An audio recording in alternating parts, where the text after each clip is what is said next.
check bags on Amtrak trains. For a decade, you said that holding gun manufacturers legally responsible for mass shootings is a bad idea. Now you say you're reconsidering that. Which is it? Shield the gun companies from lawsuits or not? Well, let's begin, Anderson, by understanding that Bernie Sanders has a D- voting record from the NRA.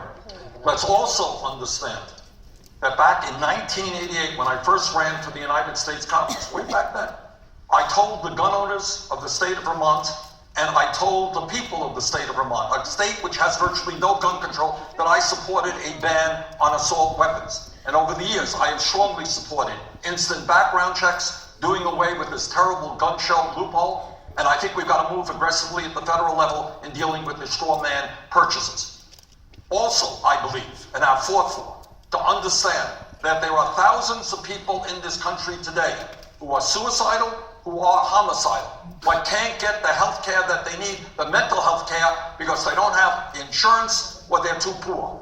I believe that everybody in this country has a mental crisis, has got to get mental health counseling immediately. Do you want to shield gun companies from lawsuits or not? This was a large and complicated bill.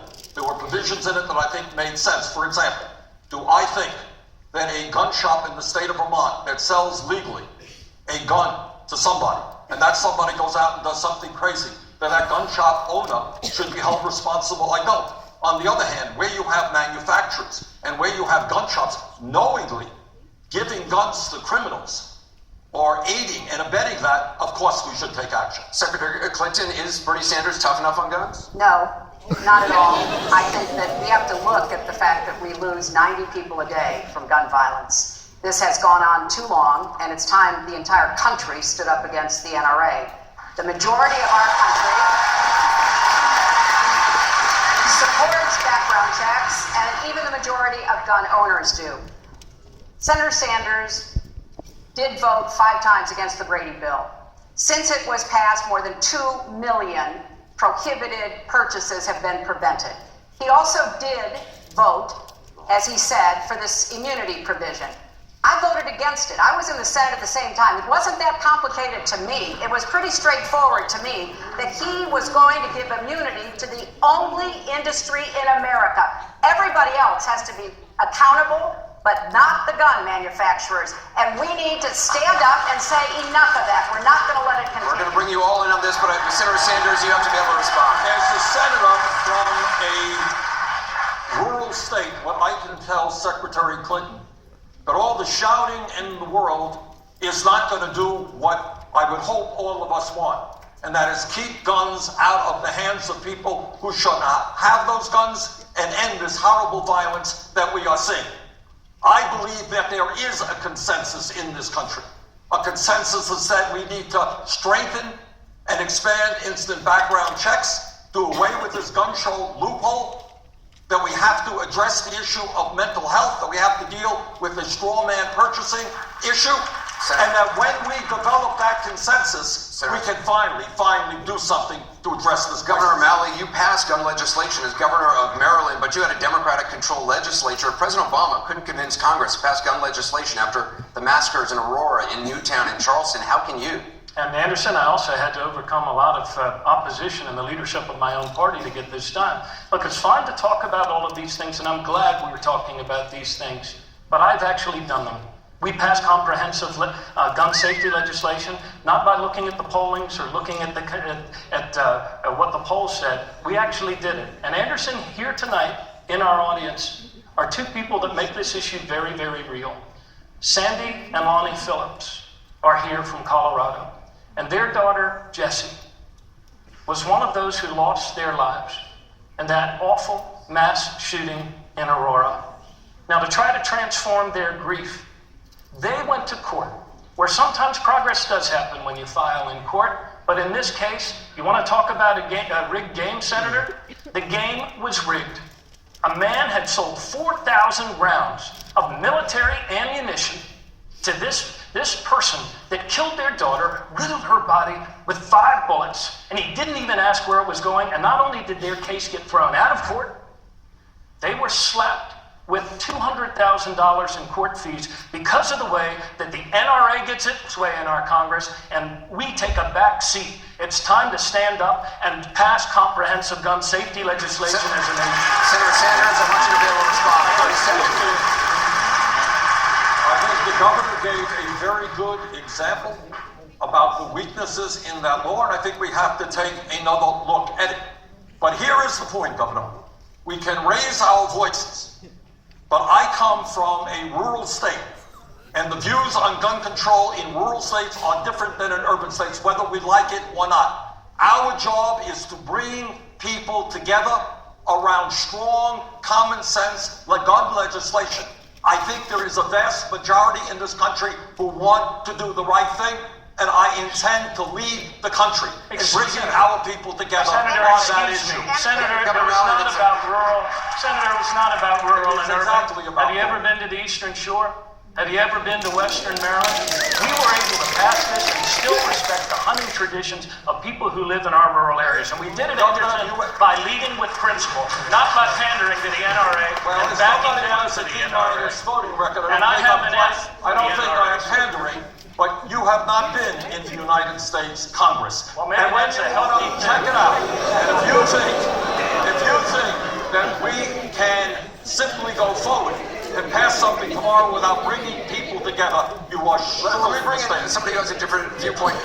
Senator Webb, your rating from the NRA, you once had an A rating from the NRA. You said gun violence goes down when more people are allowed to carry guns. Would encouraging more people to be armed be part of your response to a mass shooting? Look, there are two fundamental issues that are involved in this discussion, and we need to pay respect to both of them. The first is the issue of who should be kept from having guns, and using firearms. And we have done not a good job on that. A lot of them are criminals, and a lot of the people who are getting killed are members of gangs inside our urban areas, and a lot of them are mentally incapacitated.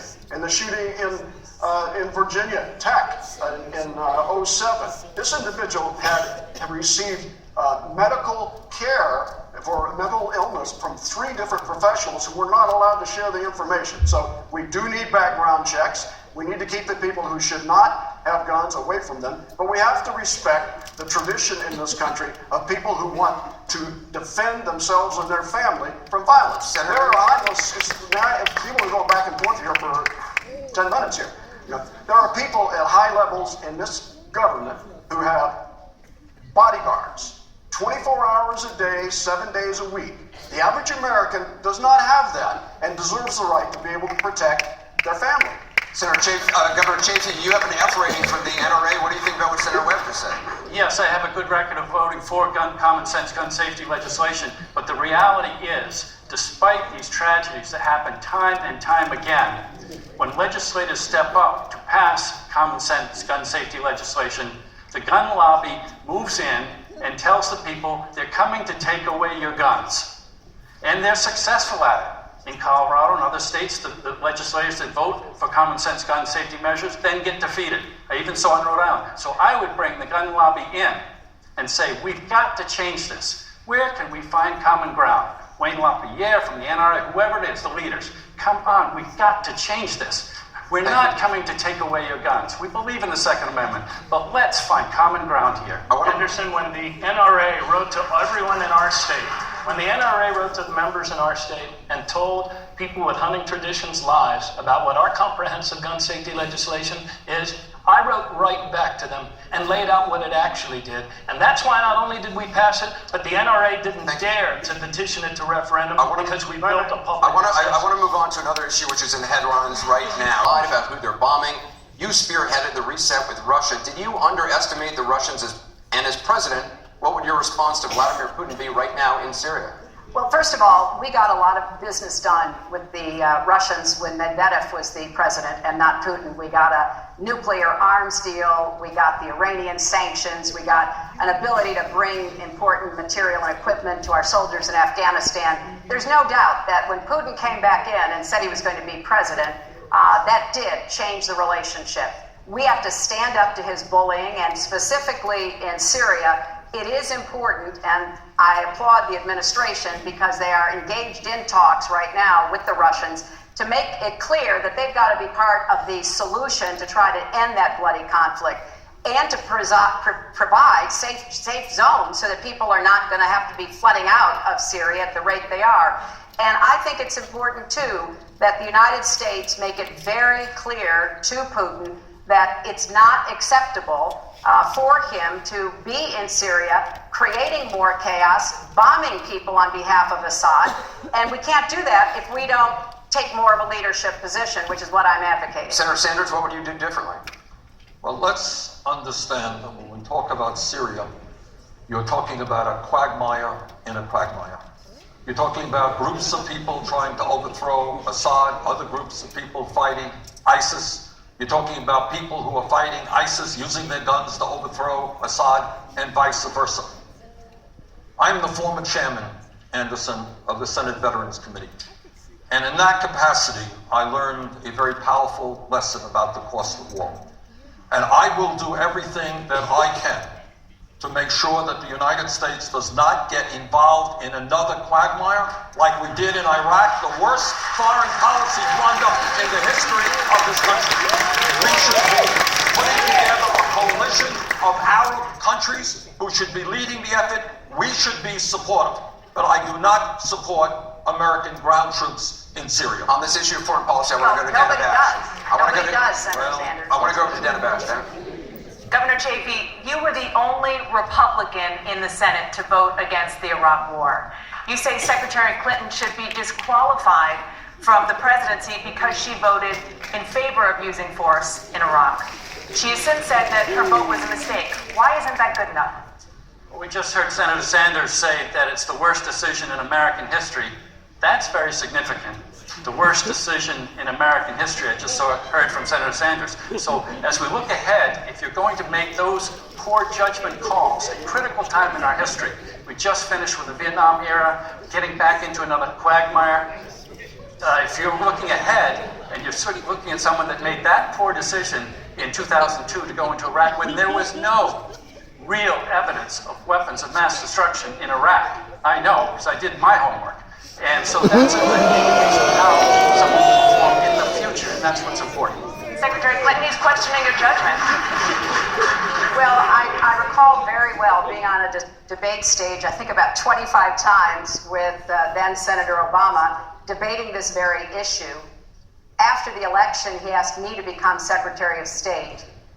He valued my judgment, and I spent a lot of time with him in the Situation Room, going over some very difficult issues. You know, I agree completely. We don't want American troops on the ground in Syria. I never said that. What I said was we had to put together a coalition, in fact, something that I worked on before I left the State Department to do. And yes, it should include Arabs, people in the region, because what I worry about is what will happen with ISIS gaining more territory, having more reach, and frankly posing a threat to our friends and neighbors in the region and far beyond. So I think whether you're talking about the tough decision that President Obama had to make about Osama bin Laden, where I was one of his few advisors, or putting together that coalition to impose sanctions on Iran, I think I have a lot of evidence about what I would do as president. Senator Sanders, I want to bring you in here. My question for you is, as a congressman,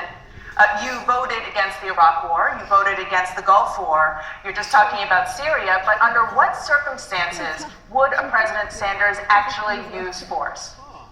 Let me just respond to something the Secretary said. First of all, she is talking about, as I understand it, a no-fly zone in Syria, which I think is a very dangerous situation, could lead to real problems. Second of all, I heard the same evidence from President Bush, Dick Cheney, and Don Rumsfeld about why we should overthrow Saddam Hussein and get involved in the war. I would urge people to go to BernieSanders.com, hear what I said in 2002, and I say without any joy in my heart that much of what I thought would happen about the destabilization, in fact, did happen. So I think the president is trying very hard to thread a tough needle here. And that is to support those people who are against Assad, against ISIS, without getting us on the ground there, and that's the direction I believe we should have. But Senator Sanders, you didn't answer the question. Under what circumstances would you actually use force? Well, obviously, I voted when President Clinton said, let's stop ethnic cleansing in Kosovo. I voted for that. I voted to make sure that Osama bin Laden was held accountable in Afghanistan when our country is threatened, or when our allies are threatened. I believe that we need coalitions to come together to address the major crises of this country. I do not support the United States getting involved in unilateral action. Let's work with our allies. I'm going to bring you all in on this. Governor O'Malley, Secretary Clinton, Secretary Clinton voted to authorize military force in Iraq, supported more troops in Afghanistan. As Secretary of State, she wanted to arm Syrian rebels and push for the bombing of Libya. Is she too quick to use military force? Anderson, no president, no commander-in-chief should take the military option off the table, even if most of us would agree that it should be the last option. What disturbed people so much about, and I would agree with Senator Sanders on this, leading us into Iraq under false pretenses and telling us as a people that there were weapons of mass destruction there was one of the worst blunders in modern American history. But the reason why people remain angry about it is because people feel like a lot of our legislators got railroaded in a war fever and by polls. And I remember being at a dinner shortly before that invasion. People were talking and saying, well, it'll take us just a couple years to rebuild democracy. And I thought, has this world gone mad? Whenever we go, in contrary to John Quincy Adams' advice, searching the world for monsters to destroy, and when we use political might to take at the expense of democratic principle, we hurt ourselves. Does she want to use military force too rapidly? I believe that as president, I would not be so quick to pull for a military tool. I believe that a no-fly zone in Syria at this time, actually, Secretary, would be a mistake. You have to enforce no-fly zones. And I believe, especially with the Russian Air Force in the air, it could lead to an escalation because of an accident that we would deeply regret. I support President Obama. I think we have to play a long game, and I think ultimately, you want to talk about blunders, I think Assad's invasion of Syria will be seen as a blunder. Governor O'Malley, just for the record, on the campaign trail, you've been saying that Secretary Clinton is always quick for the military intervention. Secretary Clinton, you can respond. Well, first of all, Well, yes, you'll be coming in next, but she was Standing over here for about 10 minutes, trying to, just she's gone back and forth over there. Well, I am in the middle here, and lots of things coming from all directions. I have to say, I was very pleased when Governor O'Malley endorsed me for president in 2008, and I enjoyed his strong support in that campaign, and I consider him obviously a friend. Let me say, because there's a lot of loose talk going on here, we are already flying in Syria, just as we are flying in Iraq. The president has made a very tough decision. What I believe, and why I have advocated that the no-fly zone, which of course would be in a coalition, be put on the table, is because I'm trying to figure out what leverage we have to get Russia to the table. You know, diplomacy is not about getting to the perfect solution.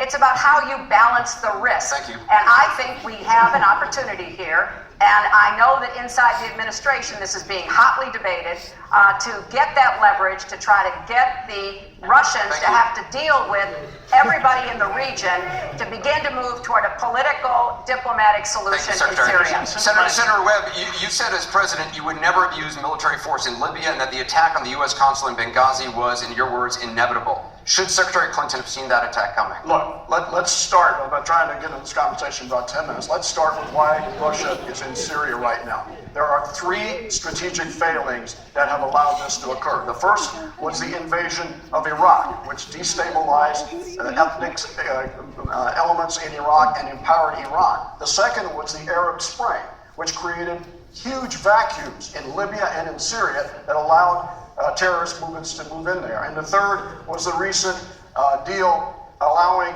Iran to move forward and eventually acquire a nuclear weapon, which sent bad signal, bad body language into the region about whether we are acquiescing in Iran becoming a stronger piece of the formula in that part of the world. Now, I say this as someone who's been 5 years in the Pentagon and who opposed the war in Iraq, whose son fought in Iraq. I fought in Vietnam.